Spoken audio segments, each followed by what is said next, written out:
Alabama, 1969, before the sun has decided what it is going to be. That specific hour, the hour before first light, that is not quite night anymore, and not yet morning, when the sky above the tree line holds a grey, so deep it is almost blue, and the land beneath it exists in the specific ambiguity of things that have not yet been asked to declare themselves.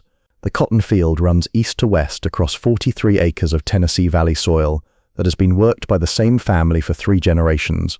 The rows are precise, the kind of precision that comes not from machinery alone, but from the accumulated knowledge of hands that have worked this specific ground long enough to understand its particular habits, its drainage patterns, its tendency to compact along the northern fence line after heavy rain.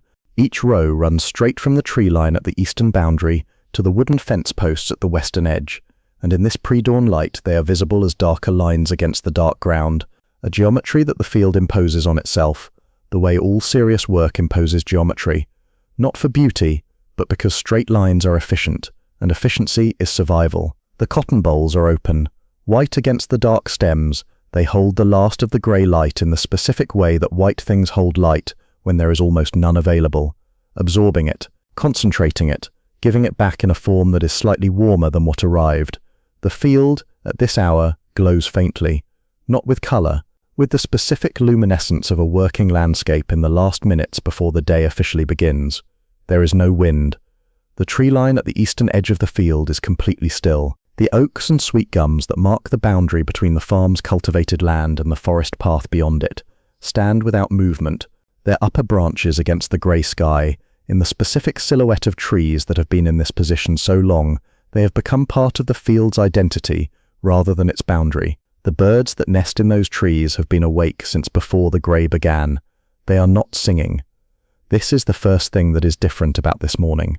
They are present, their small movements visible in the branches if you know where to look, their awareness of the field audible in the specific quality of their silence. But they are not singing, and a man who has walked the perimeter of this field every morning for 30 years knows the difference between the silence of sleeping birds and the silence of birds that are awake and watching something. He knows it in his body before he knows it in his mind. His name is Thomas. He is 6 feet 4 inches tall and weighs 223 pounds on the scale, in the bathroom that he checks every Sunday morning, out of a habit he developed in his 40s, and has never been able to explain the purpose of. He is 51 years old. He has worked this land since he was 21, when his father's first stroke made the transfer of responsibility a practical necessity, rather than a ceremonial one, and he has not taken more than 11 consecutive days away from it in the 30 years since. Not as a boast, as a fact, the way all facts about a man's relationship with his work are facts rather than statements, carrying neither pride nor complaint, but simply the weight of what is true. His hands are the autobiography of those 30 years, wide across the palm, wider than hands usually are on a man of his frame, the specific width of hands that have gripped tools at full extension for decades, and have broadened accordingly. The skin on the palm is not calloused in the way that occasional physical work produces calluses, rough patches over specific contact points. It is the uniform, complete toughening of skin that has been in continuous contact with wood and metal and soil and rope for so long that the skin itself has changed its fundamental character. The knuckles of both hands are enlarged, not from injury but from use, the specific enlargement that joints develop when they are exercised at full load repeatedly over very long periods of time. His right index finger has a slight permanent curve from 40 years of trigger discipline that has nothing to do with guns and everything to do with the specific grip required by the transplanting tools his father taught him to use before he was old enough for school. He rose at 4:47 this morning, as he rises every morning. Not by alarm. He has not used an alarm clock since 1962, when his body completed the calibration that 30 years of the same schedule produces, and began waking him at the required hour with the specific required ability of a mechanism that has been set and has never been reset. He dressed in the same sequence he always dresses, work trousers first, then the flannel shirt that his wife has been trying to retire for 3 years, then the boots that take 45 seconds to lace properly, because the left one has a broken eyelet that requires a specific routing of the lace to maintain adequate tension. He drank 1 cup of coffee standing at the kitchen counter, looking through the window at the eastern sky. The sky told him nothing specific, But the coffee cup was halfway to his mouth for the third time before he noticed he had stopped drinking and was simply standing with it raised and his eyes on the tree line, and that the specific quality of his attention had shifted from the idle looking of a man drinking morning coffee to the focused looking of a man who has registered something without yet being able to identify what. He set the cup on the counter. He went to the cabinet by the back door. He took out the shotgun. He has carried that gun into that field 3 times in 30 years. The first time was in 1961, when a dog came out of the forest with a movement that told him before he was close enough to see clearly that the animal was sick in the specific way that required a response. He did what was necessary and went back to the house and did not think about it again, because thinking about it was not useful, and not thinking about it was not callousness, but the specific economy of a man who understands that some things are simply part of what the land requires. The second time was in 1974, when 3 men came through the eastern tree line at 2 in the morning and made it as far as the equipment shed before the dog he had by then, a different dog, a better one, produced a sound that woke him and told him what the sound meant. He went out with the gun and the situation resolved itself without the gun being used, because the 3 men, seeing the gun, made the correct calculation and left. He went back to bed. He slept.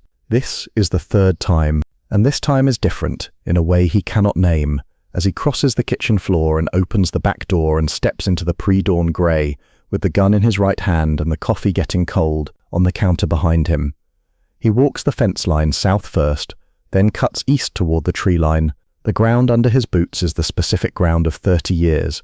He knows every variation of it, every place where the soil changes character, every low spot that holds water after rain, every firm ridge that drains fast and dries first. He walks it without looking at it the way a man walks a familiar route in the dark, his feet making the necessary adjustments automatically while his attention is elsewhere. His attention is on the tree line.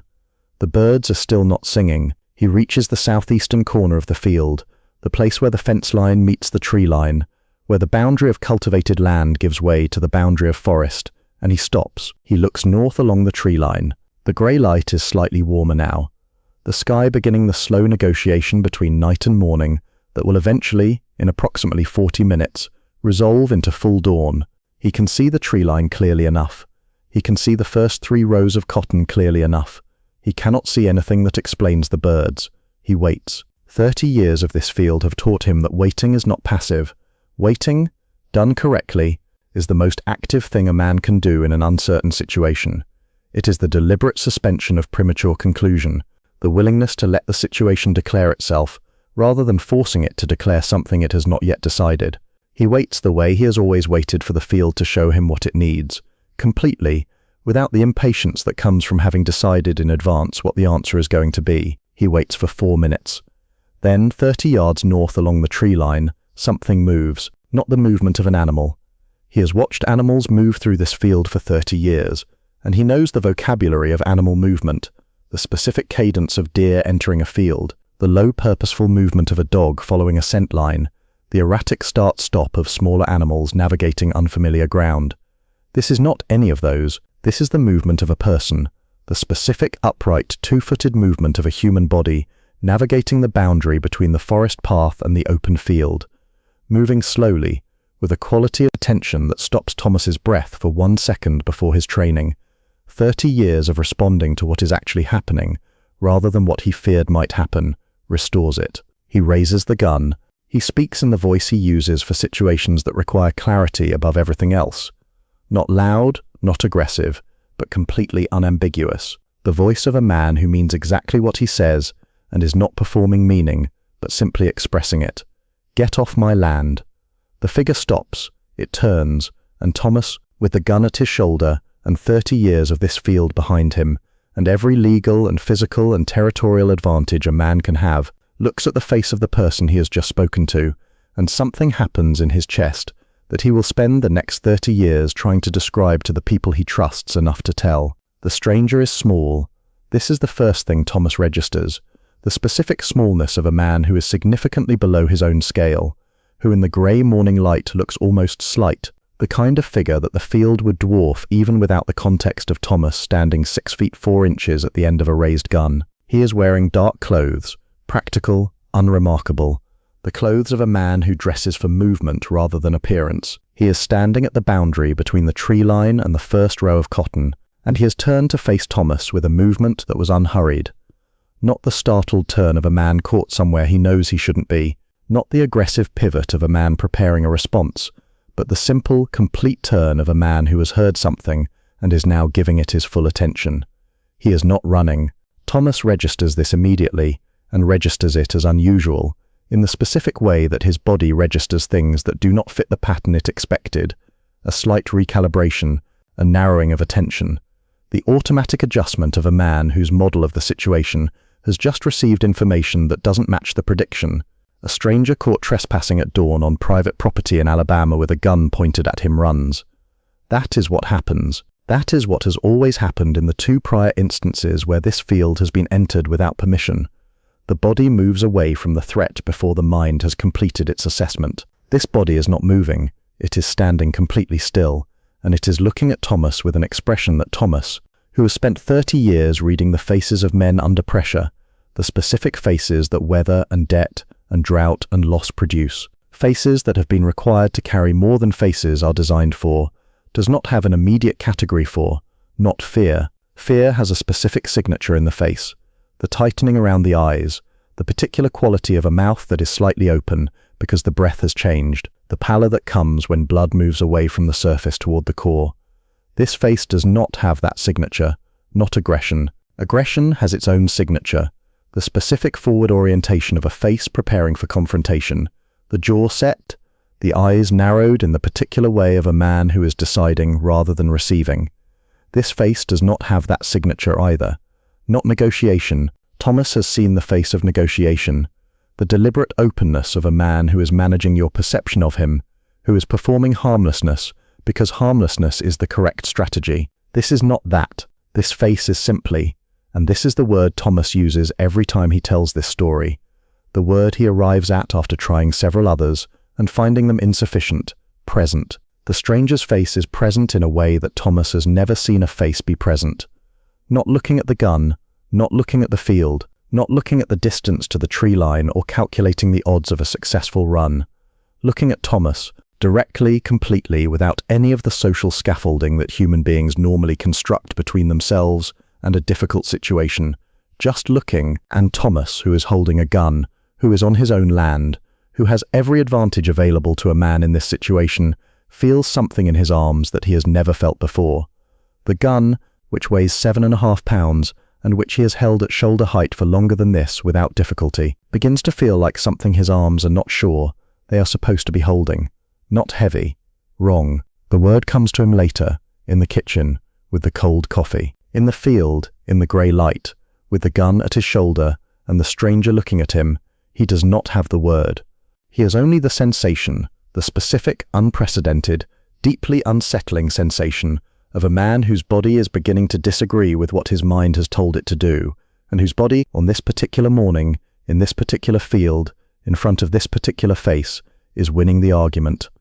He keeps the gun up. He opens his mouth to speak again, to repeat the instruction, to restore the clarity of the situation, to return to the grammar of a man on his own land with a reason for the gun in his hands. Nothing comes out. The birds in the tree line are completely silent. The cotton is still. The grey light holds everything in the specific suspension of the last minutes before dawn, and the stranger keeps looking at him. 20 seconds. That is how long the gun stays up after Thomas opens his mouth and nothing comes out. 20 seconds is not a long time in most contexts. In a conversation, it is an awkward pause. In a working day on a farm, it is the time required to walk approximately 30 feet at a moderate pace, or to assess a section of fence line, or to decide whether the sky in the northwest carries the specific quality of cloud that means rain before noon. 20 seconds is nothing. Thomas has spent longer than 20 seconds deciding which tool to reach for, but 20 seconds in a cotton field at dawn with a loaded gun at your shoulder and a stranger looking at you from 30 yards, 20 seconds in that specific context is a complete world. It has weather and geography and a beginning and an end and something that happens inside it that changes the man who lives through it in ways he will spend the rest of his life trying to map. He keeps the gun up. His right eye is at the stock. His left eye is open. The automatic discipline of a man who learned to shoot correctly and has never unlearned it, who keeps both eyes open because one eye aims and one eye watches, and a man who closes one eye loses half his information. His left eye is watching the stranger. His left eye is sending information upward to the part of his brain that processes threat assessment, the part that has been running continuously since he crossed the southeastern corner of the field, and the birds went quiet, and the information it is sending is consistent and clear and deeply, fundamentally confusing. No threat. Not low threat. Not manageable threat. No threat. The stranger is standing at the boundary of the tree line and the cotton rows, and he is looking at Thomas, and there is no threat in him. Not suppressed threat. Thomas has been around men who are suppressing aggression, and he knows what that looks like, knows the specific quality of a stillness that is containing something rather than simply being something. This is not that. This is a stillness that is not containing anything. This is a stillness that is complete in itself, that has nothing underneath it, that is waiting to emerge. That is, and Thomas will use this word too later in the kitchen, trying to tell his wife clean. The stranger's stillness is clean. There is nothing in it except itself. Thomas's brain receives this information. Thomas's brain does not know what to do with it. Here is what the gun means. Not philosophically, practically, specifically, in the life of a man who has carried it 3 times in 30 years, and each time for a reason that was clear and proportionate and correct. The gun is the statement of a boundary. It is the physical expression of the specific right that a man has to the land he has worked and maintained and paid for and inherited, and will one day pass on. The right to say, "This is mine," and the entry into it without permission is not something I will allow, and if you have entered it without permission, you will leave it at my direction, or you will face a consequence that this object makes credible. The gun is not a weapon in the way that people who have not grown up with guns understand weapons. It is not aggression. It is the last word in a grammar of land ownership that begins with the fence line and the posted signs, and the simple expectation of privacy that any person has in relation to their own property. It is the punctuation at the end of a sentence that began before Thomas's father was born. He has never needed to fire it at a person. He does not need to fire it now, but the raising of it, the act of bringing it to his shoulder and sighting along its barrel at the figure at the tree line, was correct. It was the correct response to an unknown person on private property at an unusual hour, doing something that the birds found worth going silent for. He did the correct thing. The grammar of the situation required it. He followed the grammar. The grammar is not working. The grammar requires a response from the other side, fear or compliance or flight, or at minimum the specific performance of non-threat that a person produces when they understand that they have entered a space where the rules are clear and the consequences are credible. The grammar requires acknowledgement of the gun. The grammar requires that the gun means something to the person it is pointed at. The stranger is not acknowledging the gun, not defiantly, not as a challenge or a provocation or a test. He is simply, and this is the thing Thomas cannot stop returning to in the years that follow, not inside the grammar. The grammar that the gun belongs to does not appear to be the grammar the stranger is operating in. He is standing in Thomas's field, on Thomas's land, inside the sentence that the gun is completing, and he is looking at Thomas with the specific quality of a man who is present to the field and the gun and the farmer and the grey morning, and all of it completely present, missing nothing, and for whom none of it is producing the response that the grammar requires. Thomas's arms feel the wrongness of this before his mind processes it.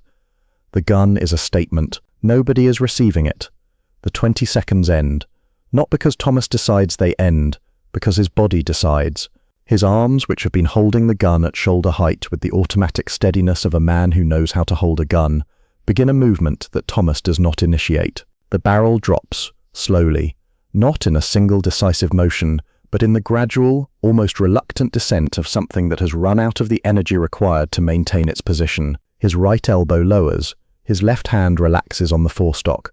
The gun comes down from his shoulder and finds its way to a position at his right side, held, not raised, the specific posture of a man who still has the object, but has stopped making the statement it was meant to make. He does not decide to do this. This is the thing he returns to every time he tells the story. He did not decide. He has thought about this for 30 years, has examined it from every angle available to a man of his intelligence and honesty, has tested the explanation that he was simply tired of holding the weight, has tested the explanation that he made a rational assessment and determined the threat was insufficient to justify the continued raising, has tested the explanation that some instinct of de-escalation overrode the territorial instinct that raised the gun in the first place. He has tested all of these explanations and found them each partially true and collectively insufficient. They account for some of the movement, but not all of it. The part they do not account for is the part he cannot name. What he can tell you, what he does tell you, if you are one of the small number of people he trusts enough to tell, is this. In the moment his arms began to lower the gun, he felt something leave the space between him and the stranger, not the tension. There had not been tension in the way he expected tension. The specific wire-taut quality of two people in opposition. Something else, the specific pressure of a situation that requires a response. The weight of a moment that is waiting for its next event. It left. The moment stopped waiting, and in the absence of the waiting, in the specific emptiness of a situation that had released the requirement for its next move, his arms made the only decision that the emptiness contained. They lowered the gun. The stranger watches this happen. He does not change his expression. He does not produce the specific relief that a person is supposed to produce when a gun that was pointed at them is lowered. The exhale, the shoulder drop, the visible release of a tension that has been held throughout. He simply continues looking at Thomas with the same quality of complete, unperformed attention that he has been giving him since he turned at the sound of the voice. Thomas is standing in his own field. The gun is at his side. The stranger is 30 yards away.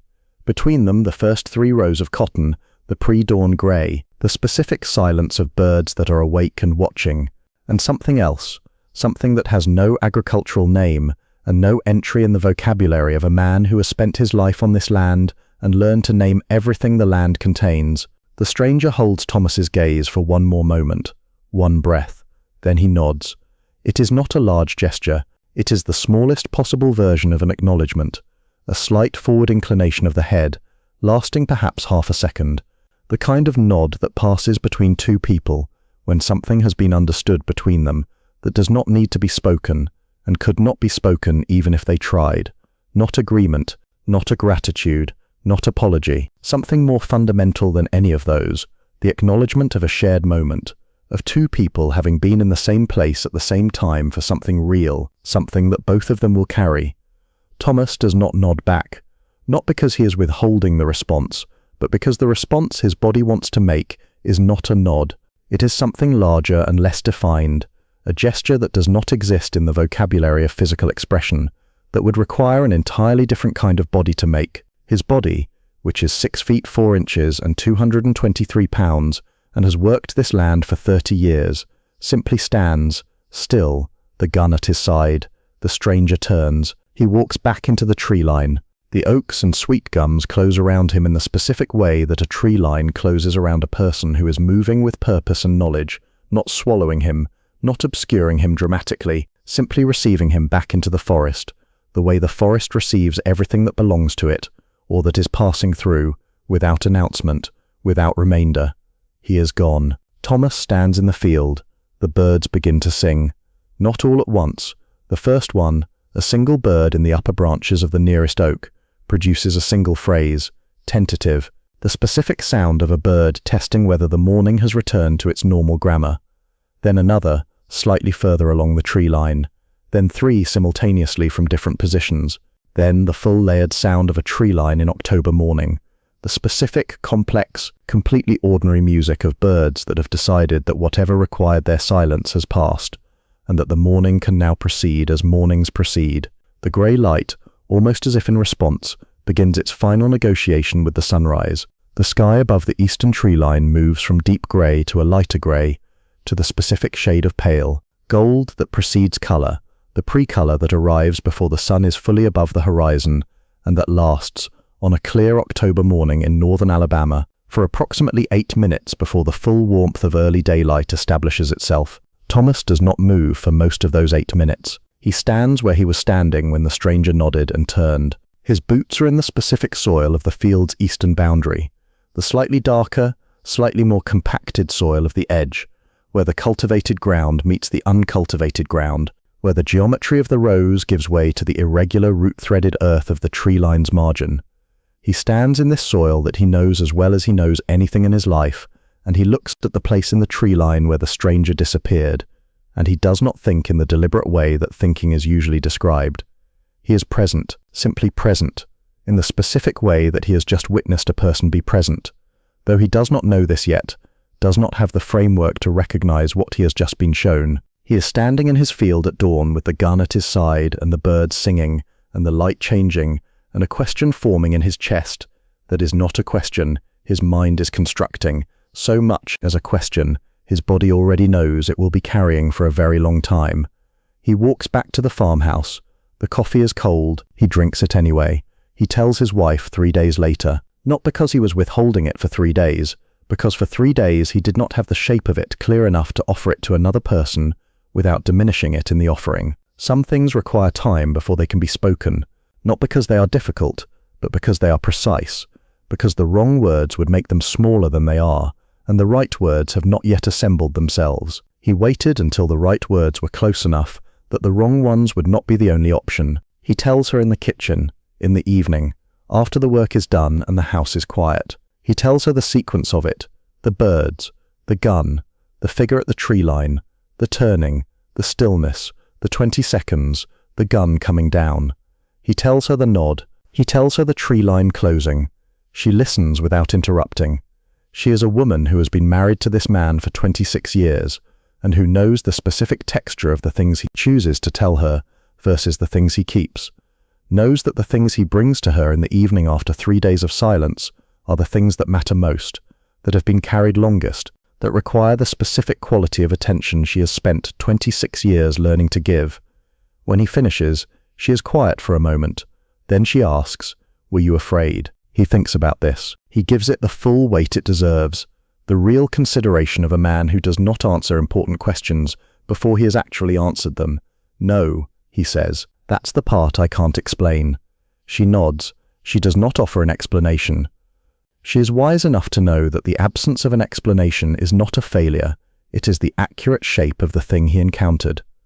Some things are their own explanation, and the explanation is their inexplicability, and the honest response to them is not to resolve them but to carry them carefully and truthfully, and without pretending they are smaller than they are. He goes back to the eastern tree line the following morning, alone, without the gun. He stands in the place where the stranger stood. He looks back at the farmhouse from that angle, the specific view of the field from that position, the geometry of the rows from the outside rather than from within, the way the farm looks to someone who is passing through it, rather than someone who belongs to it. He stands there for a long time. He does not find what he came for. He goes home. This is what the story is about. Not the gun. The gun is the surface, the visible, memorable, narratively convenient surface of an event that has a structure underneath it that the gun cannot reach, and that no gun in any cabinet has ever been designed to address. The structure underneath is this. There is a quality of human presence, rare, real, the result of years of training in the specific discipline of being completely and authentically oneself, without performance, without management, without the social scaffolding that most human beings erect between themselves and the world, that reorganizes the space around it without applying force. That makes the instruments of force feel, in the hands of the people holding them, like the wrong objects for the situation. Not because the situation has become safe, because the situation has become something that safety and danger are not the right categories for. Bruce Lee spent his life developing this quality, not only the speed and the technique and the philosophy that his name is usually attached to, the specific, complete, undivided presence of a man who has emptied himself of everything that is not genuine and stands in whatever field he finds himself in as exactly and entirely what he is. Thomas felt it in his arms before he felt it anywhere else. His arms knew before his mind did that the gun was not the right language for the person in front of him, that the grammar of boundary and territory and the credible threat, the grammar that the gun belongs to, that it had always belonged to, that had served him correctly for 30 years in 2 prior situations, was not the grammar the morning was speaking.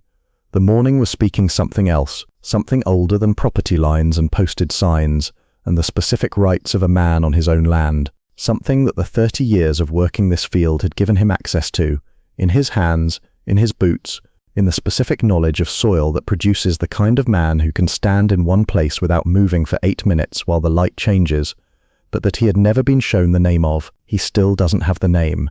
He has the question instead, And the question, why did I put the gun down, is the most honest thing about him. More honest than the 30 years, more honest than the hands, more honest than anything the land has made of him, because the question is the place where what he knows ends, and what is real begins, and a man who can stand at that boundary without flinching, without pretending the boundary is further out than it is, without filling the silence with a comfortable explanation that fits inside his existing vocabulary. That man is doing something that is its own form of mastery. He put the gun down. He doesn't know why. He has never pretended otherwise. That is enough.